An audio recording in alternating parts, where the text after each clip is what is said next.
मानव तस्करों का भांडाफोड़, एक गिरफ्तार। कुंडा पुलिस ने मानव तस्करी का भांडाफोड़ करते हुए एक व्यक्ति को गिरफ्तार किया है। यहां बता दें कि एक नाबालिग को बहला फुसला कर भगा ले जाकर शादी के लिए ऊंचे दामों पर बेचकर पैसा कमाने वाले गिरोह का भांडाफोड़ करते हुए एक अभियुक्त को गिरफ्तार किया है, जबकि उसके 4 साथी फरार हैं, जिनकी पुलिस सरगर्मी से तलाश में जुटी है। अपर पुलिस अधीक्षक ने कुंडा थाने में उक्त मामले का खुलासा करते हुए बताया कि बीते 15 नवंबर को ग्राम हल्दुआ रामपुर, थाना काठ, जिला मुरादाबाद, उत्तर प्रदेश व हाल कुंठा थाना क्षेत्र अंतर्गत ग्राम इस्लाम नगर निवासी उषा देवी पत्नी स्वर्गीय जयकुमार ने पुलिस को सूचना दी कि उसकी 16 वर्षीय नाबालिग पुत्री बीती रात 26 अक्टूबर कोई दोपहर 2 बजे घर से बिना बताए चली गई, जिसकी गुमशुदगी दर्ज कर पुलिस ने विवेचना करते हुए टीम गठित कर प्रकरण को गंभीरता से लेते हुए इस मामले में गुमशुदा की तलाश शुरू की।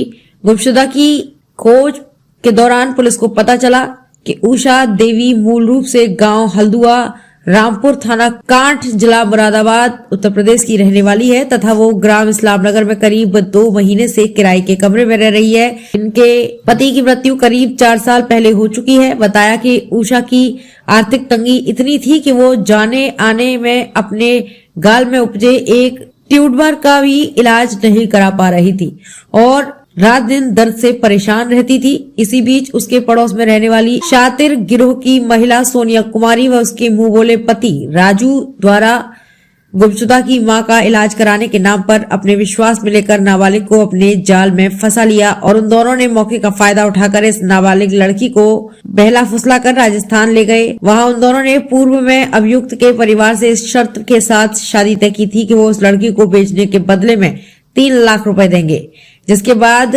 उक्त नाबालिग की शादी होनी थी। वो एक पागल व्यक्ति और विकलांग है।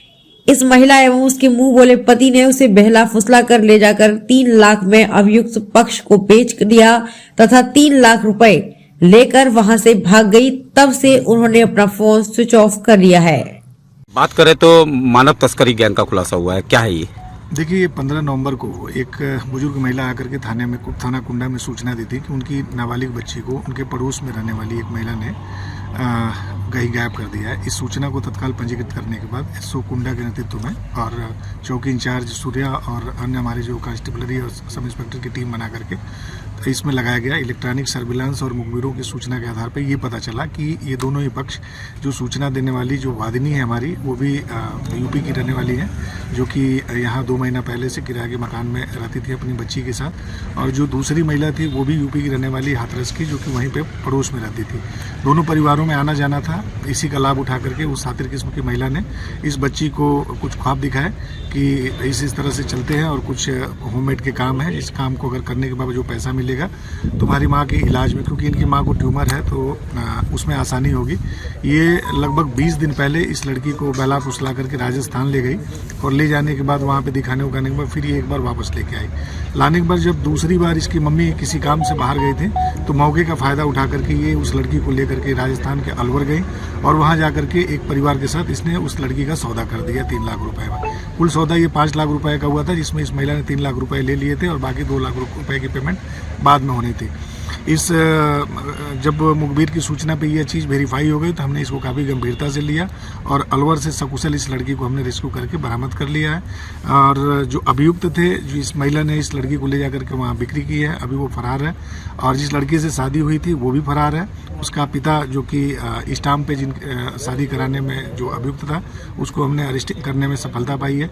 इस तरीके से अभी हमने कुल 4 लोगों को, जिसमें एक और वहाँ की महिला विटनेस है और एक और व्यक्ति वहाँ जो लोकल का विटनेस है, इनको अभियुक्त बनाया है। अभी महिला की ये जो हमारी नाबालिग बच्ची है, इसकी सकुशल बरामदगी हो चुकी है। जो ये 4 अभियुक्त हैं, जल्द से जल्द इनको भी हम गिरफ्तार करके माननीय न्यायालय के समक्ष पेश करेंगे। सर, क्या ये जो गैंग इसमें शामिल है, क्या इससे पहले भी इस तरह की घटनाओं को अंजाम दे चुका है? इस महिला के बारे में इस बालिका को भी बहुत कुछ नहीं पता है और उसकी मम्मी को भी बहुत कुछ नहीं पता है, लेकिन हम इसको वेरीफाई करेंगे कि क्या इस तरह के प्रकरणों में पूर्व में भी ये सम्मिलित रही है। तो इसके आपराधिक इतिहास वगैरह की जानकारी और फिर ये यूपी में किस जगह की रहने वाली है, ये भी अभी ये बता नहीं पा रहे हैं। तो वो सब जानकारी करके इसका आपराधिक इतिहास हम निकालेंगे जल्द से।